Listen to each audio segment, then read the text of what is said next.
All right. Hope you had a nice little Easter break. We're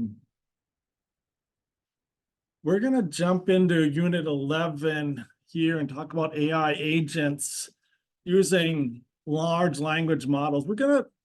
This kind of starts a series of talks on large language models and how we can modify and use them in different ways here.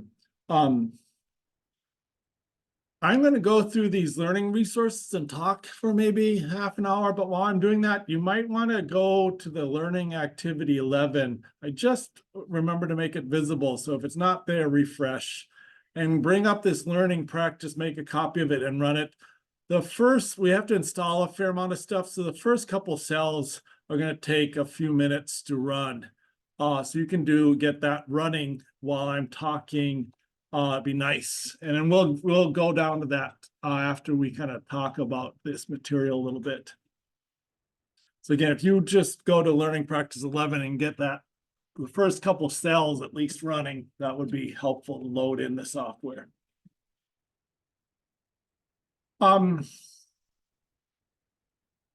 again, we're going to be talking about large language models like ChatGPT and Gemini and stuff, and how we can use them in different ways. Last week, we talked a little bit about prompt engineering, and that's kind of the most basic. How can you as a person write meaningful prompts to use these, language models efficiently? And then we're going to look at more ways that kind of require more and more like hands-on or control over the model.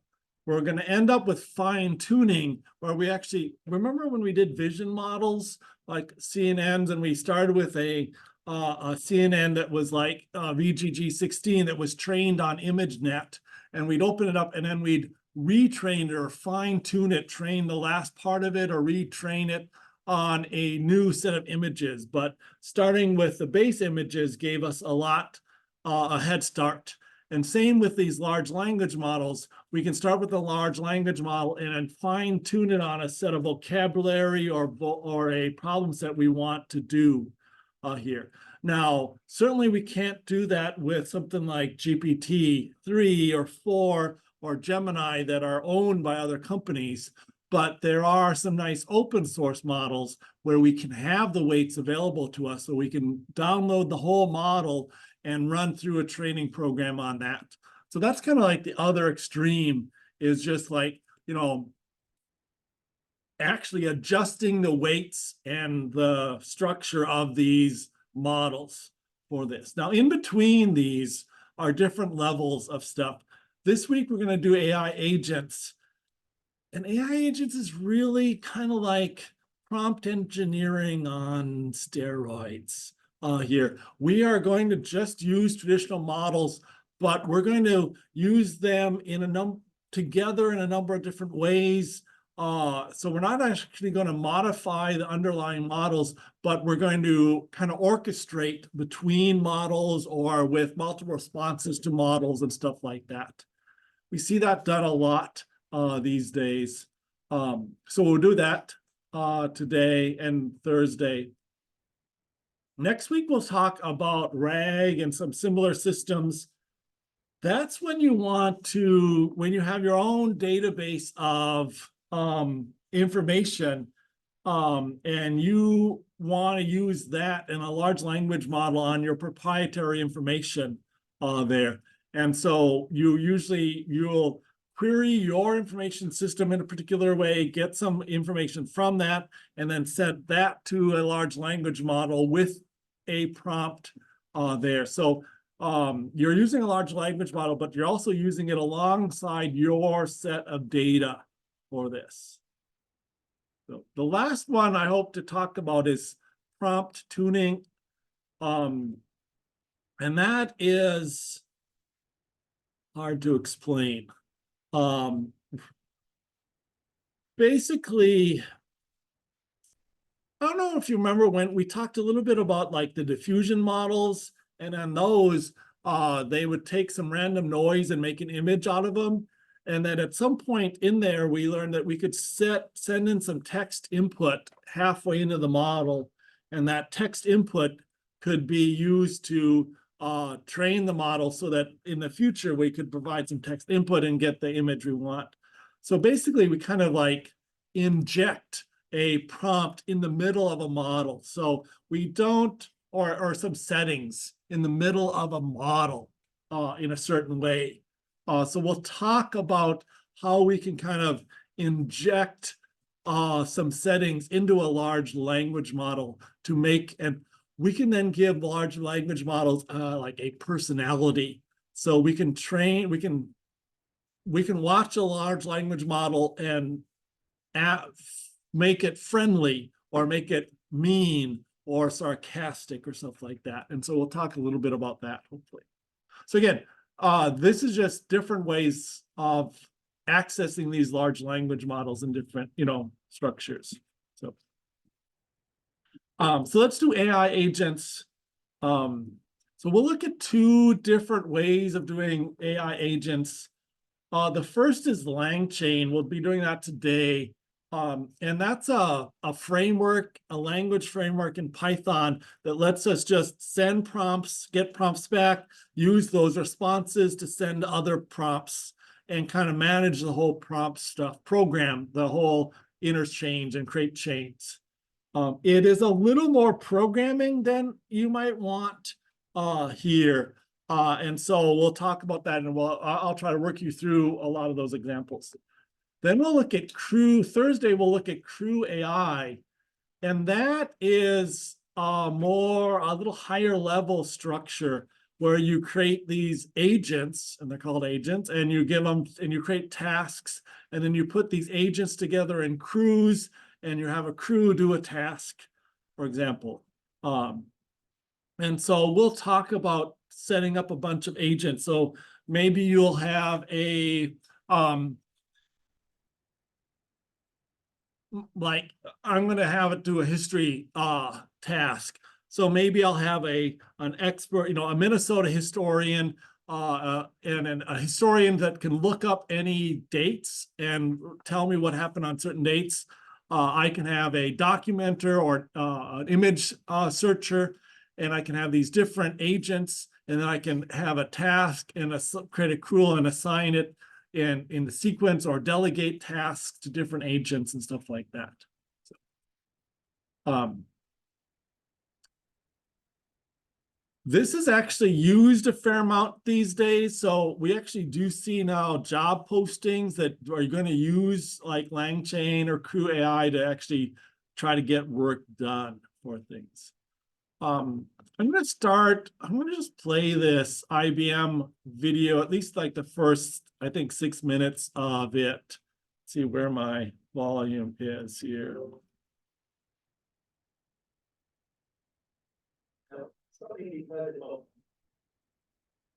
Okay. Was that a good height? I mean, there are a lot of large language models available. They have their own capabilities, geometries. What if I prefer to use one LLM to interpret some user query? I did that. So one thing I'll say is that at this point in the class, I'm using more resources from places like IBM. They don't have their own large language model that they're trying to necessarily sell, like a Google or an OpenAI or a Microsoft would. And so they're actually selling the service of setting up and using lots of these other language models. So I actually find like IBM's resources, this is from IBM. Again, they're still kind of selling, but they're not selling their large language model here. Okay. But a whole other LLM to offer a response to those queries. Well, that scenario is exactly what LangChain is.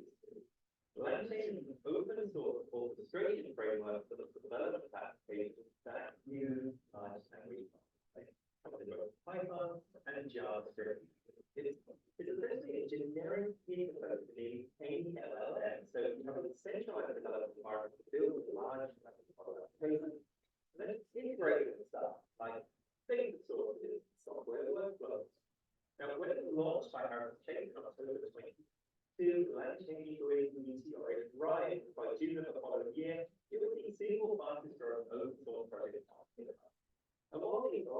chains, height trains, and slightly cooler a little bit. But there's plenty of utility here. So let's take a look at it. So what makes up line chain? Well, line chain streamlines the programming of LLM applications through clinical abstraction.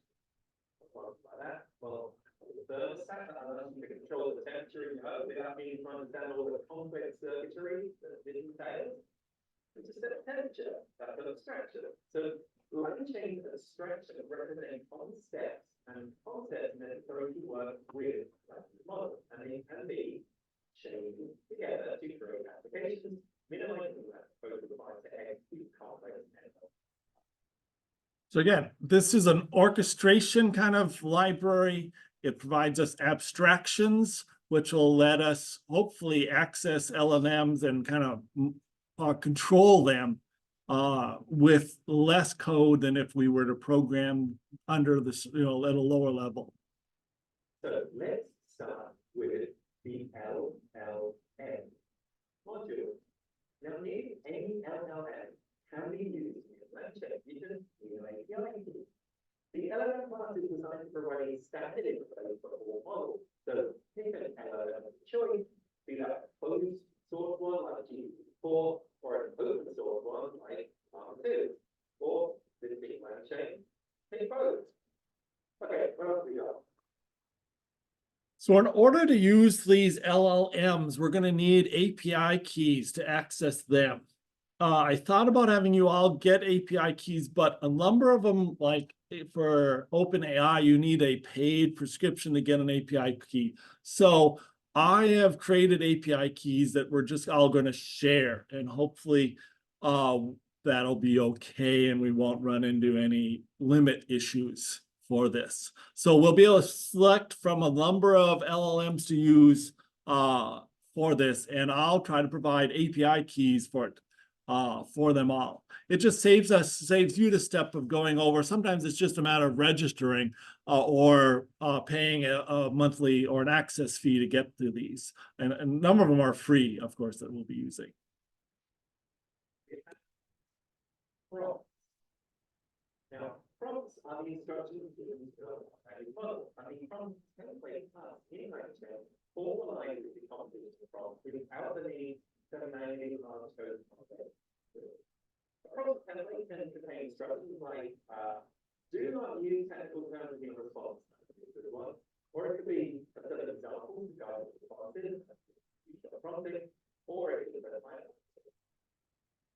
Now, chains, as the name implies, are the core of LangChain's workflow. They combine LLMs with other components, creating applications by executing in C. So let's say our application needs to, first of all, retrieve data from a website, then it needs to summarize the text in the back, and then finally it needs to use that summary to answer user-specific questions. That's a sequential chain where the output of one function acts as the input to the next, and each function in the chain is different from different parameters and even different orders. Now, to achieve certain tasks, LLMs might need to access specific external data sources that are not included in the trained data set of the LLM itself. So things like internal documents or emails, that sort of thing. Now, LangChain collections being referred to this sort of documentation as indexes, and there are a number of them. So let's take a look at a few. Now, one of them is called a document loader. Now, document loaders, they work with third-party applications, but importing data sources from sources like file storage services that make Dropbox or Google Drive, or web content from YouTube transcripts, or collaboration tools like Airtable or databases like Pandas or TV. There's also support for vector databases as well.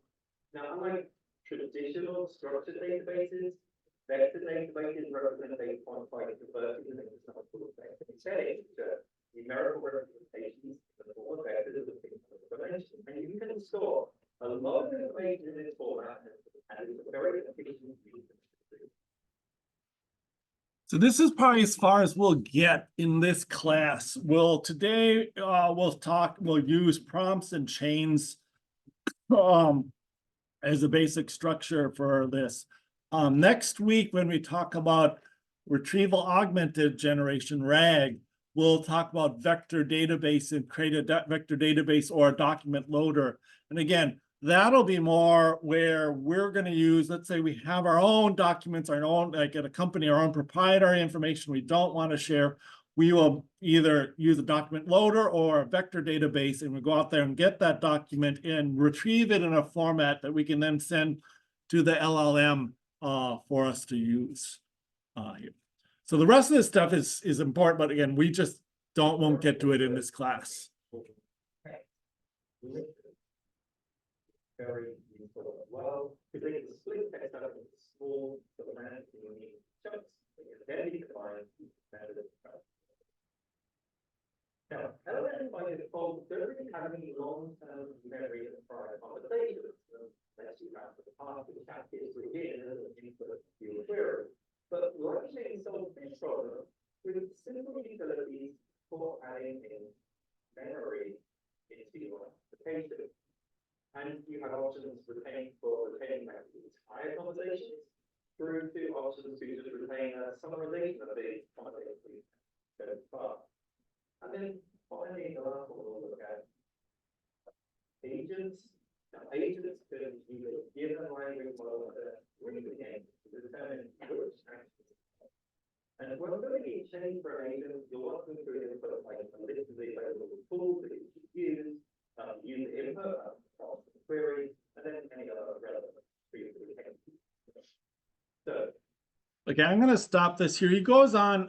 Okay, we're not gonna build agents with LangChain. We're going to kind of get close there and kind of look at the format. But on Thursday, I've decided to use something called Crew AI, which is another framework built on top of LangChain, which makes it easier to find and use agents. And I just think that abstraction is a little easier for non-programmers to work with here. So that's why we're going to skip there. Now he goes on to talk about some use cases for these LangChains and stuff like that. And you can watch the rest of that if you want at some point. Okay. Let's talk a little bit about the LangChain documentation here. And we'll be running this in Jupyter Notebooks. So we'll have to install LangChain, and we'll have to do this every time we run the notebook. But if you're running this on your own computer, you would just have to install it once, and then like it's like an app that you would install. It would be installed there. But unfortunately, like every time we open up a notebook, it's like our own little new virtual machine. We have to reinstall it each time here. Then we have to set up some keys, some API keys to access different components of it. So we'll often have some variables that will store these API keys. It's important to keep these secure and not have them released out there. So for example, you shouldn't have a notebook like this one, and then right in the notebook, you shouldn't have your API keys like this one that is tied to your credit card. That would be very bad there. Now, to get away from that is a little more complicated and hide some details from you. So for now, I'm just we're just putting these API keys here and not hiding them. But again, this is not the best practice for this stuff. And so please don't, I mean, I will delete these API keys later on, but don't use these for outside class stuff. Don't post these on the internet or anything like that. I'd appreciate that. So, okay. So we have our API keys set. And again, some of these are free. They're just basically the only one I had to go pro with is the OpenAI version one, because to get an API key for that, you do it. Okay, then again, we'll create an LLM somehow with an API key here, and then we'll ask the LLM some question.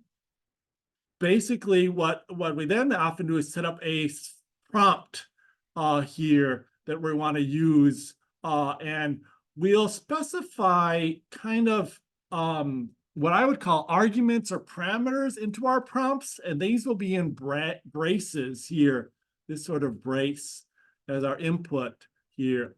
And then we can, when we call the prompts, we can specify what that input, what this value is.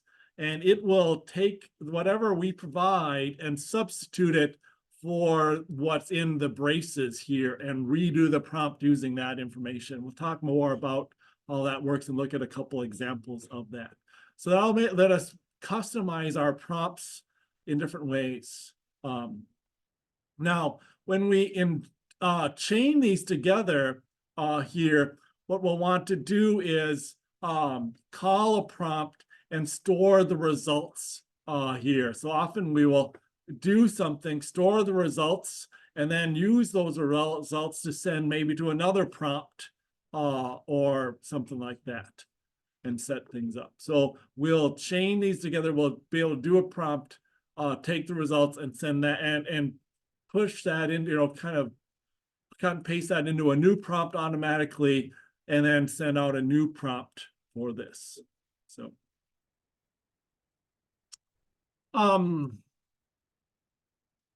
we're going to talk a little bit about this LangChain stuff. So this is an older course, and older, I mean, it's from April 9th, 2023.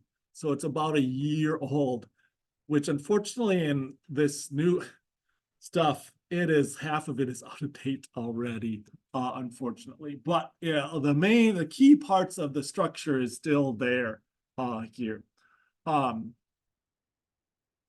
So I have a challenge when I get to this point when I want to have you use material that is this new. Generally in the computer world, if it's like 4 years old, I can usually find a textbook that covers it or a book that covers it. If it's like 2 years old or less, I can usually find sources from like main vendors like Google or vendor, Amazon, or someone will have resources out there. There'll be lots of tutorials there. This is, again, about a year old, and it's been updated a couple times in that year. And so it's very challenging to find this, but I think it is useful. I think this is going to be important going forward. So he walks through this video here, and we're going to walk through it also. So if you want to watch that video, that's fine, but I'm just going to walk through. So here's the notebook. This isn't the learning notebook. This is another one that I have modified. It's the one that goes over the tutorial, but again, it's out of date, so I've had to update a number of things on it. So again, we're just going to walk through just like we saw in that quick start. First, we do some installs here. We're going to install LangChain. We're going to use OpenAI and Hugging Face to get some of our stuff. So we're going to install those, and so it'll take now, once you've done this on your machine once, you'll get more and more of these requirements already satisfied where it says, oh, you've already installed it on this computer recently. So that'll make some of this fun. Then, just like we did before, we're going to import. Now, we're not importing NumPy or things like that anymore. We're importing libraries from LangChain and OpenAI and stuff like that for this. So we're going to import those here. Then we're going to, let me kick up this.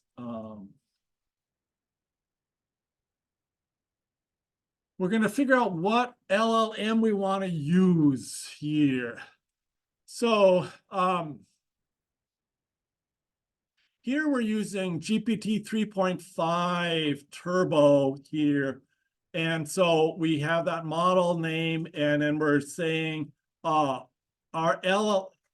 going to use the variable LLM to be our language model. And we're just going to generally use one, although you could certainly have multiple LLMs that you use and have a variable for each one. But this will be our LLM variable. We're going to, this example, use OpenAI. We specify our OpenAI key that we have, and that's just this big long sequence here.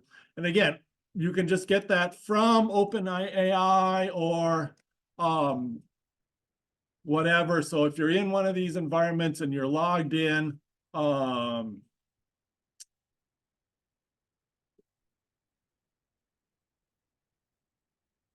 I can see my keys. So if I look under my stuff, besides my settings, there's API keys, and I've created a couple of API keys here that we're using for this. I just copied pasted those. So yeah, those API keys come from those places. Now, one thing we haven't been able to do much before is the temperature here. Have you guys heard about the temperature? Have you used temperature with LLMs before? Some. So temperature is usually a number between 0 and 1, and is how creative your well, yeah, kind of how random maybe would be a good term your LLM is. I kind of figure out, kind of think of it as how drunk the LLM is, or how many drugs the LLM, you know, depending on your vision of that sort of stuff. So when you kick this up to 1, it gets very random there. When it's on to 0, it'll always tend to give the same example everywhere. So the temperature is just how random or how kind of noisy or creative these models are. So there's also this max tokens, and that's how long of a response at most you want from it. So sometimes when we specify this, we might want a long response. Sometimes we'll want a very short response. And remember, a token is about a word-ish, 1 word. So like 256 words for this. So again, I can set it up and run this here. And then I could run this and run a prompt. So my prompt is, what would be a good name for a company that sells colorful socks? I take that prompt and send it to my LLM and get a response back. And it says, gives me an error that something is deprecated, but I'm going to ignore that for now. And Random Souls is the company name that comes, Rainbow Souls is the company name that it comes up with. And if I run this again, it might, if my randomness is pretty high, it might come up with a different company name, Rainbow Threads Company. So it's not bad. So for that. Now I can do different LLMs. So this will be structured here. So I can comment this out. Remember, the pound sign is how we comment this out and being green. And I can uncomment, like, let's say I want to use some Hugging Face model here. I can uncomment that section of code. So now I'm going to get my LLM from Hugging Face. And it's going to use a Hugging Face. It's going to use this Falcon 7 billion parameter model here. And as here I'm setting the temperature very low, but I'm setting in more. So again, with these models, there are different ways of setting the temperature and the net maximum tokens here, but there's usually a way to do it. They don't all follow the same format for this. So now I can run this, and now I can generate this prompt with this here. And again, I get a different response. A good company name for a company that makes colorful socks would be Colorful Socks. Very creative.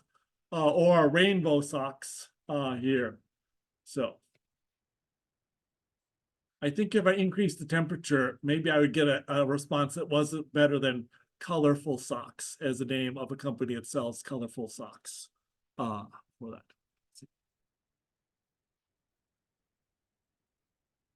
So that's how we set up our LLM, but the main part of this is how we set up prompt templates here. So like, here's just a prompt we're sending to this LLM. Can Barack Obama have a conversation with George Washington? Here. And so a number of large language models will actually fail at this prompt. And they'll say, these are 2 people, certainly they can have a conversation. And they won't realize that one is a historic figure and one is still alive. So what we often do is we'll create a prompt where we'll ask the question, and then we'll tell it to think step by step or something like that. You remember last week when we talked about prompt engineering, there are different ways of structuring prompts to get it to think step by step or think critically or to tell it to explain its steps. Here, we might do, we could set up a prompt where we would say, where we give it some examples. So what we call a one-shot or a few-shot example prompt where we give it examples. So maybe we could give an example of two other figures and we could say the response might be, we could say, here's a sample question, here's a sample response, here's another sample question, another sample response, and then give it this here. So again, this is our whole prompt. Now, I don't know if we've run into this triple question mark stuff in Python. Have you seen triple question marks before? So all those is question marks that are going to span multiple lines. So this is going to start, and I could actually delete some of these lines, but this is going to start and run over multiple lines for this. So actually, I would tend to almost set this up this way. So I could even format it like this. So we start a triple question mark, and then we can have multiple lines of text and end with another triple question mark. So often with our longer prompts, we'll set them up this way. So once we have that prompt, we can feed that prompt to LLM, and it should provide a better detailed thing. Let me think step by step, and it'll tell us that George Washington died in 1799, Barack Obama still alive, and it'll explain this. Therefore, it is impossible for Barack Obama to have a conversation with George Washington. So just adding this think step by step and then asking for the answer helps with a more detailed explanation of that. Now, the real key to these prompts is to work in these parameters or values into them. So we don't always want to ask the same question here, but maybe we'll have some sort of detailed expert that'll always have this think step by step included in it here. But we'll want to provide different questions. So here we'll say the question is, and then the question in braces here. And then the rest of it's the same. And then we create a prompt template from this. So we have our template, and we specify what input variables, and that's anything we put inside these braces. So, and we can type in any words there. So we're putting question here. And so we're saying there's one input variable, it's called question. And we run that. And now when we run the prompt, we specify what the question is. And we say, can Barack Obama have a conversation with George Washington? And we can print that prompt, and we can print the result. So we call the prompt and we save the result here. I'm actually I like to call this the result and this result. I should have named that differently. Okay. So now we can get the results back.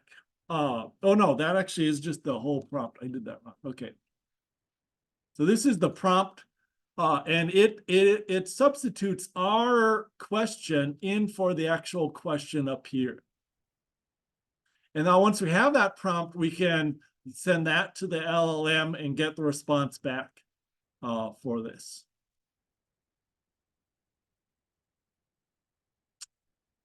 And again, we can specify whatever we want in this, and we can give it any name here. So we can say, rather than saying question, we can specify any word we want. So my text here. Now, whatever's in here inside the brace, that same thing then has to be here as our input variables. Our input variables are anything that are in braces here. And then when we create our prompt template, we have to specify that same word, my text, here, and specify that. So this, whatever's in the brace, has to match whatever's in your input variable. And then when you create the prompt, that matches this. So these three things, in fact, if I click on one of them, it'll highlight all three, showing that they're all the same for this. But again, whatever they are, I can run this again and use that. So again, we create these prompts and with these templates, and then we can chain them together. The next part is to chain them together here. So we're going to, again, create a template, create a prompt from that template here. And then we're going to create a chain. And then we're going to and it uses the word chain here. I really think of this more as a link in the chain, one item in our chain that we can chain together. So here, I would almost rather call this a chain link, but in most of the examples, call this a chain. So chain, we specify our prompt we're using up here and the large language model we're using, and we've set that variable above. And we have our question we're going to ask now, and we can ask our chain to predict, and we can specify the question for this. And then you can group these chains together here. And it talks about setting up agents and adding memory to this and document loaders and indices here.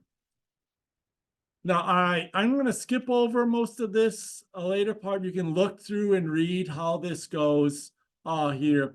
And I'll just note that a lot of this has been updated. So starting at 7, that's the new interface has changed so much. I didn't bother to get that working. So everything I think up to 7 works, but everything after 7, that 7 part is going to give you some error down here.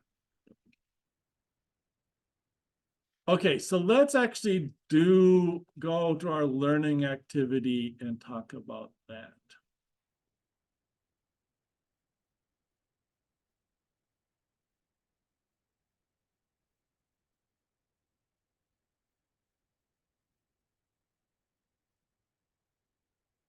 So again, open up your notebook, make a copy of it that you can work with.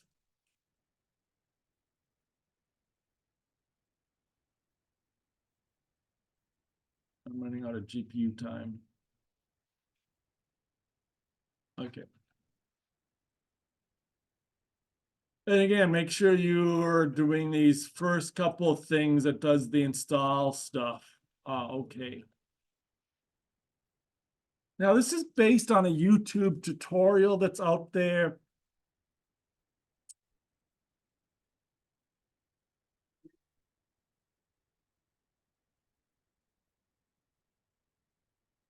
See if I can get to this tutorial.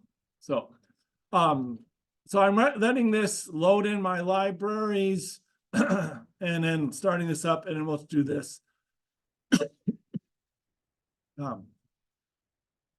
So this is a YouTube tutorial that talks about chaining together. What we're going to do is take an image here, look at an image and have an AI model create a caption for that image. Based on that caption, we're going to use another language model to generate a story about that language, that image. And then once we have that story, we're going to use another model to convert that to audio so we can listen to it here. So again, this is this tutorial here. So again, we're going to take an image, send it through image captioning, and then we're going to get a story here. Send it to a story generation chain. From that, we're going to get a story. We're going to get that from a text to speech chain and get speech out so then we can listen to that story. So we're going to use a chain, 3 chains, and then we're going to feed information back and forth here for this. And again, this walks through and much of this code is similar, based on this version. So this is a good tutorial to watch, and it's linked in right at the top I'll have my walkthrough up here, and then this is the YouTube walkthrough, so feel free to watch that one. Here. I've had to, again, modify this somewhat for this class and for some updates. Okay, so we've installed our packages. We've imported our libraries from those packages. And now we're going to try it. So we're going to try initially do it in 3 separate parts where they're not linked together. So section 1 is just here. We're going to convert an image from a text caption. So we're going to define a pipeline here, or a model where we're just going to do an image to text sort of stuff. And we're going to do it. There's a Salesforce model out there that will do image captioning for us. So we're going to set that up. So once we have that, we are going to try to run this on an image. So we're going to specify a URL to an image here. Here, we're going to have to do some loading in of this model here. Here's the image itself. So I just grabbed an image from the St. Scholastico website here for this. So this is the image, and it's supposed to be creating a caption for this image here. So again, we're specifying the image URL up here. This is the image URL. We are sending it to this image to text function, which we defined up here. And that's going to caption that image for us.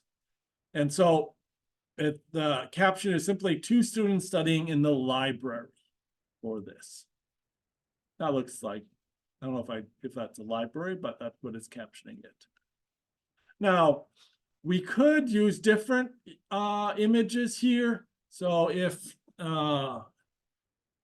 let's find maybe a different St. Scholastica image here. Let's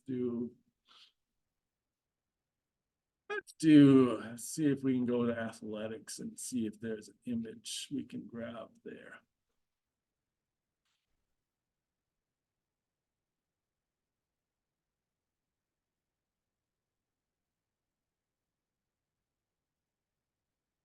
So sometimes these URLs won't work very well. They won't end in JPEG or stuff. So I'm going to try this, but I'm thinking this URL is not going to work very well. Let's try that.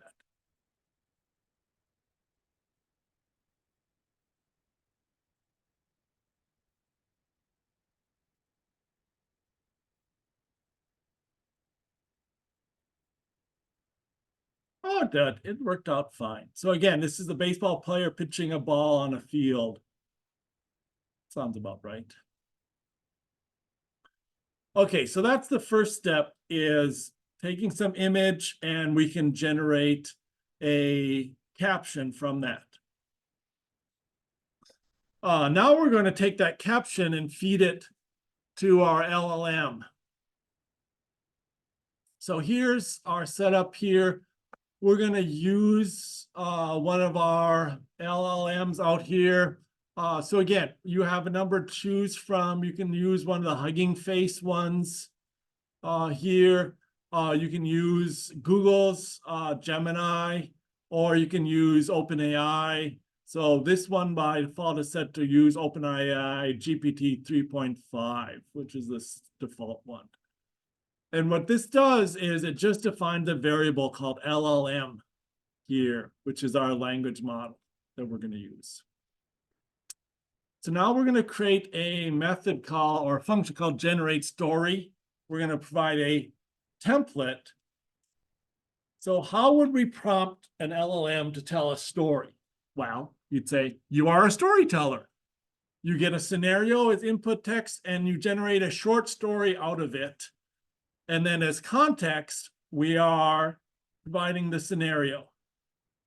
And this is a variable or a parameter or an argument, whatever you want to call it. It's in braces. So we can change this every time. And then the output is going to be the story here. And the large language model will finish off from there. So that's our template. We create a prompt from that template. When we do that, we have to make sure we specify our input variables. So we have one input variable scenario here. And then when we call that chain and we say predict, we have to specify the scenario. So we're going to make we're going to pass that in here. We'll look at different ways of doing it and return a story. Now, in this example, they do this with Python functions.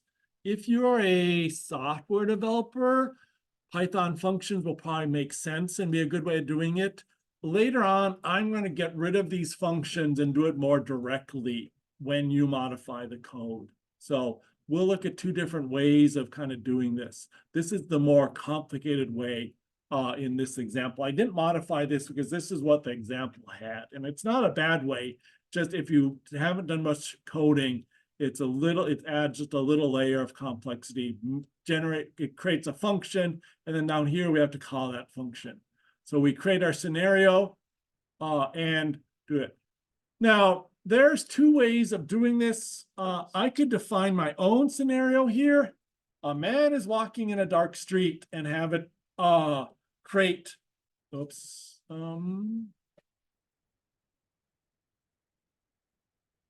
I forgot to run these. So did I do this one? I have to actually run these cells rather than just talk about them. So here my scenario is a man is walking in a dark street, and then it tells a story. You've got to love some of these stories. You know, it was a chilly night as John made his way down through the dark, deserted street. It's got to start raining soon, doesn't it? You got to figure it's got to rain or something like that. The only sound that could be heard was the echo. Okay, so you get the idea of the story. So it writes a story based on this prompt. Now, that's just a random prompt we had. What if we want to use our image caption above here? So up here, we had our image caption of this. And here, I'm going to actually go back to the people in the library studying. So we have this image caption of the people in the library studying here. And so two students studying in the library is our image description. So that's going to be our prompt. So that's stored in a variable called image description here. So I can chain this together. So rather than using some random scenario, I can say the scenario is my image description. And it'll tell a story based on that image description, that caption from the image above.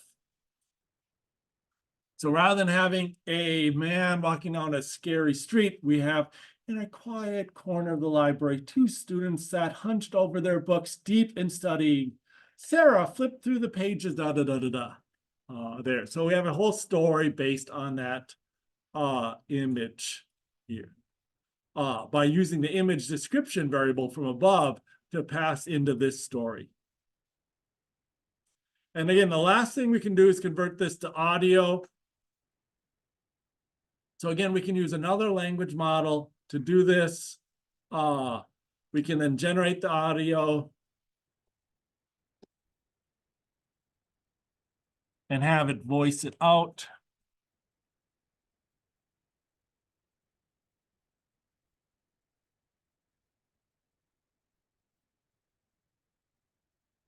It takes a while for this to generate the audio.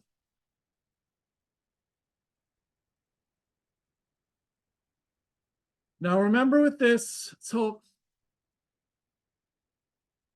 I couldn't figure out how to do stuff on Tuesday here and Thursday and do like one learning notebook. So what I actually are doing is two learning notebooks. They're both a little shorter here. So we'll be doing these learning exercise, shorter ones, part 1 today and part 2 on Thursday. So you'll see those here. There'll be part 1 on LangChain and part 2 on Crew AI.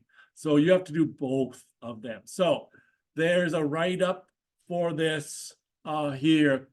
And I tried to keep this relatively short. So again, section 1, convert an image to a text chapter, describe what is done in this first step. And basically, I just want to tell you that it takes the image and converts it into a caption and talk a little bit, about that. You don't need too much here. I say a paragraph, but I think a couple sentences is about all you can probably get out of that.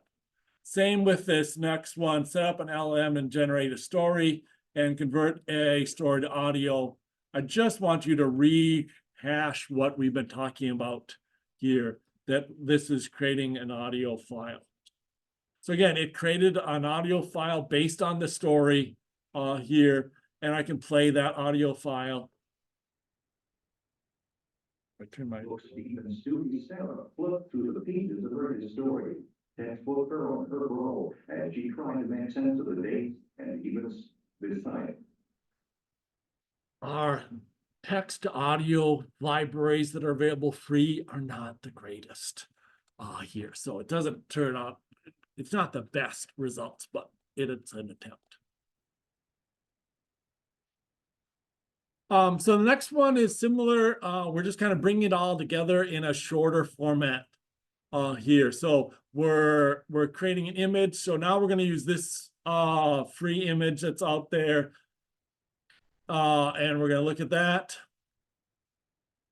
We're going to send that. That'll be our image file. We're going to send that to image to text and get a scenario from that and print that out. Once we have that scenario, we're going to send that to our story generator here and have it generate a story. Once upon a time in a cozy little town, there was a woman named Emily who spent her days working tirelessly at her desk here. Because again, the prompt was a woman sitting at her desk with a laptop. And then we'll generate text and we'll listen to that. And again, our text to audio feature is kind of limited here. So the main thing I want you to talk about there is how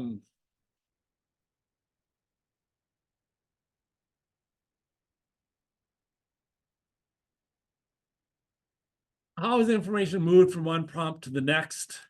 And again, we are using variables here, right? So we are calling image to text, we're feeding it our image, and we're storing the result in a variable called scenario, and we're printing out, so here's the scenario, but we're storing it in this variable. Now, once we have that, we're calling generate story, and we're passing it our scenario variable to that and using that, and we're getting a story as a result. And once we have that story, we're sending the story to our text-to-speech object to get the byte. So we're basically just kind of chaining these 3 different AI models together to generate this.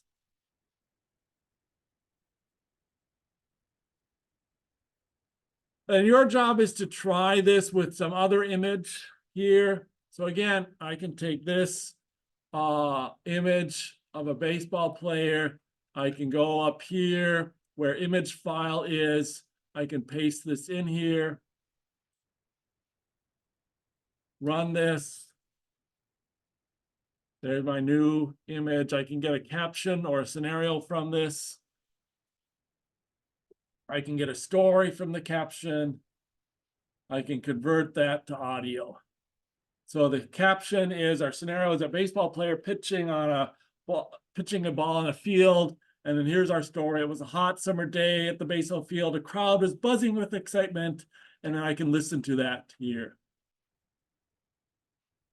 I thought I could listen to that here.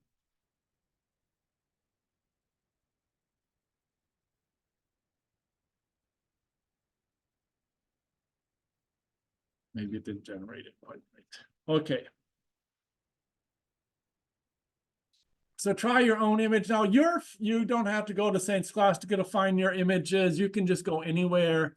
So if you want to find a cat image and you want a story about a cat, you can just find a cat image here and locate one for this here. Let's do this one. This looks fun. What we want to do is find the actual URL for the image. So this is an article. Generally, if I right click on the image, I can often say copy image address or open image in the new tab, and that'll give me the address up here. So I generally want that address. And then I want to paste that in here. So you want to find the image address. And again, you generally have to right click on an image to find that image address. So there's my image. What's the scenario from that?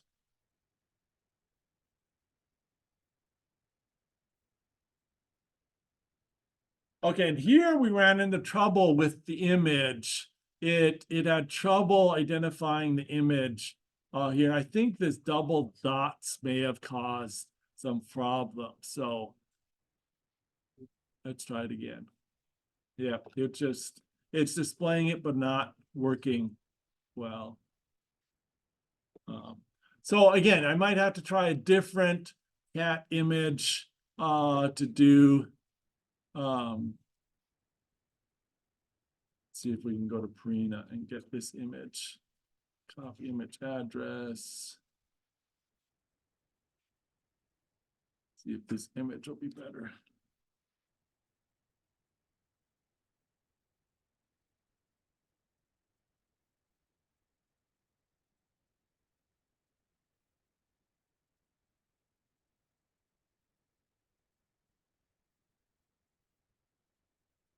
How would you caption that image of our 4 kittens? Each, all different colors too.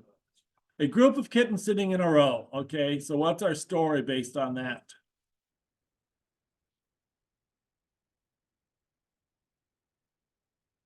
Once upon a time, we always have to do once upon a time because we tell it to write a story. Once upon a time, in a cozy little garden, a group of kittens sat in a row. We really need to have this writing poems, I think, or verses. I think that would be a little more exciting. Okay. So the next thing to do is have this do something that you actually want it to do. So we're going to do this here. First, you want to pick a language model here. I'm just going to leave it as ChatGPT 3.5 here. We're going to define a set of prompts for this.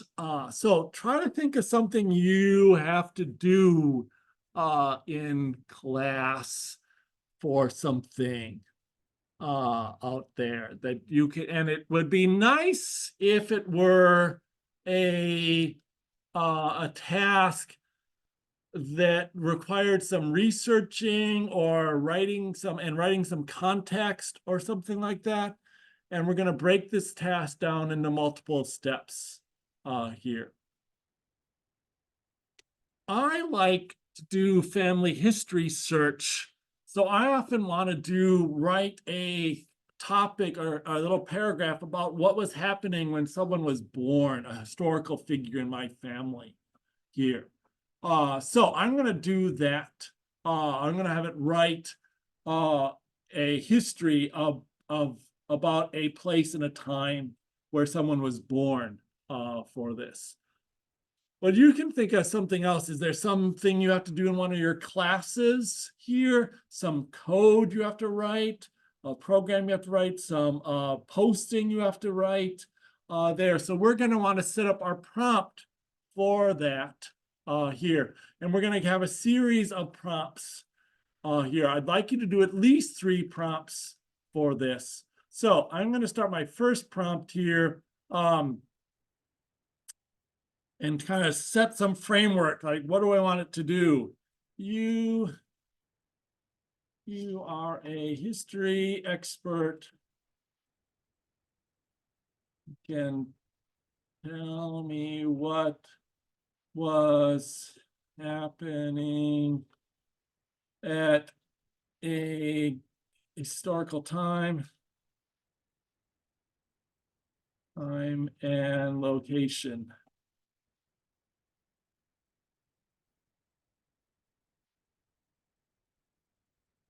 I will provide you with the birth date of a family, family member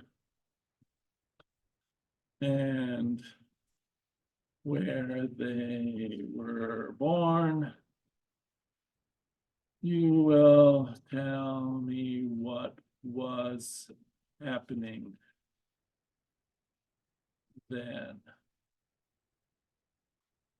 So I'm setting stuff now. I'm gonna need include. So I'm gonna say the birth date. I'm gonna just change. And one thing nice is you can a lot of this you can kind of structure it how you want. There's not a set structure, so I'm just gonna say birth date. And have, but again, I have to watch whatever's in the braces here. That's going to be more important here. So I got to give it an A and B date. And I'm going to add 2 here. Location.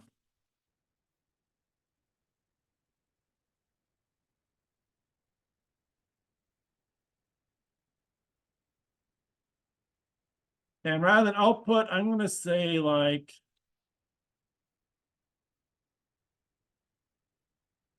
what was happening at this location, date, or this date and location.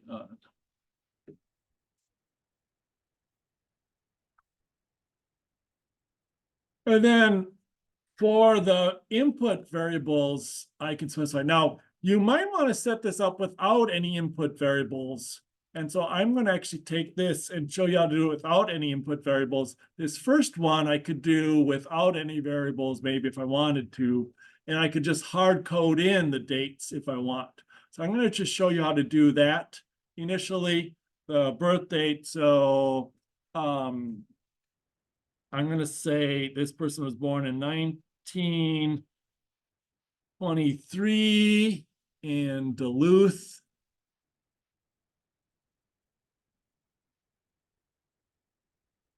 Okay, so I'm just going to hard code that in and run this. So let's see if I can run out. Did I run this up here? I don't know if I ran that. Let's run that again and run this.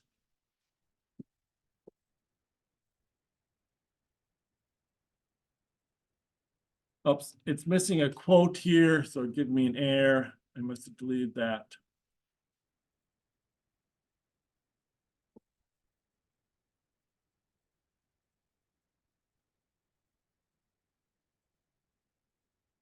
Okay, and now it says 1923, Duluth, Minnesota was experience period. Talks all about that. So this I've hard coded in without any parameters.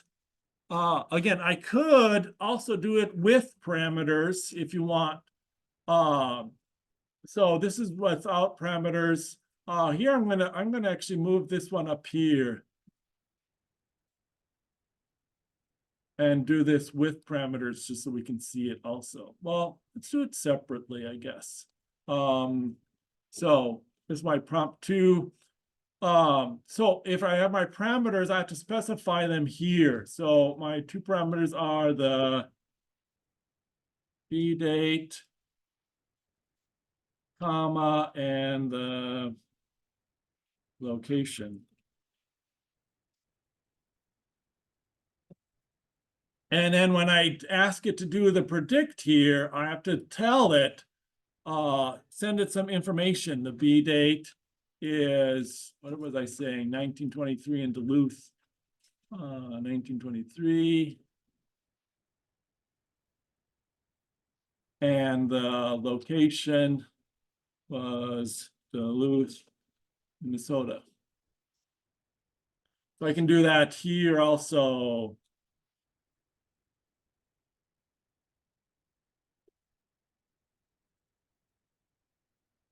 Oh, I have to watch out my spelling here. Let's see, does that look good? What is it? Why is it giving me an error on location? Oh, because I spelled it wrong up here. Okay, so let's see that one. Yeah, now they're all spelled the same.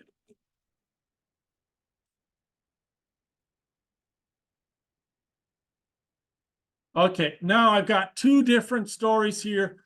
Maybe now in my third prompt, I want to compare them or something like that. I can do my story like, and again, that's how I have this set up, but you can do anything you want. Like, you are a history teacher and checking 2 stories for historic accuracy.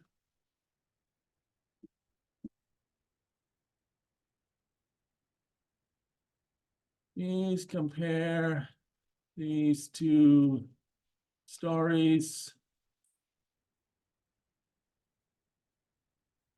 Create a new story from these with only the accurate information.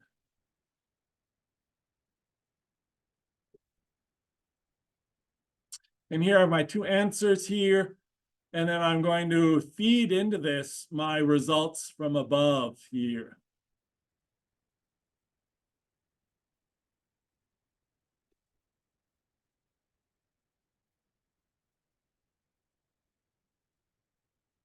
So again, your job is to just go through this, figure out some scenario prompt. Again, all it is a couple prompts that you would give an LLM where you take the input from one prompt or 2 prompts and feed it into another prompt here. We often see this, like, again, creating a marketing campaign for a product. So I give you a product, or here you create a slogan or for a campaign for that into it, or and then you create a social media post based on that slogan or that idea for this. I'm a little worried about the coding in here, so we'll have to see how the coding goes for this. So I'll stick around and have this work. So this is all we're going to do today, is to get you to create these LLMs, answer this here. If you're stuck with some of these errors, even I am getting errors here, I can help you answer those questions. So another thing you can do as a bonus, because you always like doing the bonus stuff, is you can try different LLMs. So I can go back up here, open up this like Gemini stuff, and I'm going to comment out this ChatGPT 3, for example. Run this again here. And see if I can run these same templates and see what a different language model will give me as far as the results go.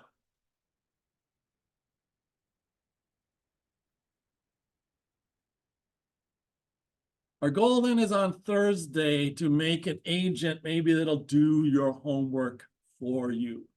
So the idea is to figure out some class. Now, right now, we're not doing, it's better to get historical information. Again, some of these models will be able to go out and get current like news. So I'm thinking, did anyone can you just have it do the posting for this class?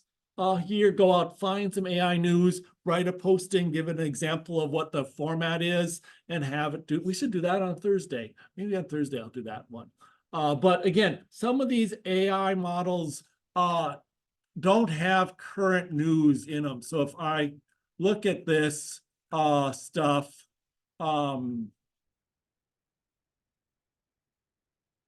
like these OpenAI models here, a lot of times they will tell me, oops.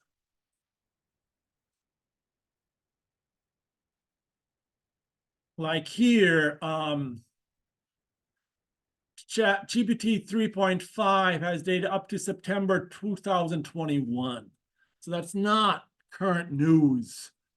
here. It's not gonna not to be able to tell you if Iowa won over the weekend or not in basketball here. But some of these will have newer information and some of them will be able to search the internet. So we'll talk a little, we can talk about that next week. I mean, and Thursday when we get to these AI agents. So. I didn't think, yes, well, here, it's interesting. This gave these results in this format here, and then didn't get a story until the last one, and then it actually got, I think, a story. So that's interesting. Okay, so try that out. Get this done. We'll do part 2 on Thursday. Questions on this?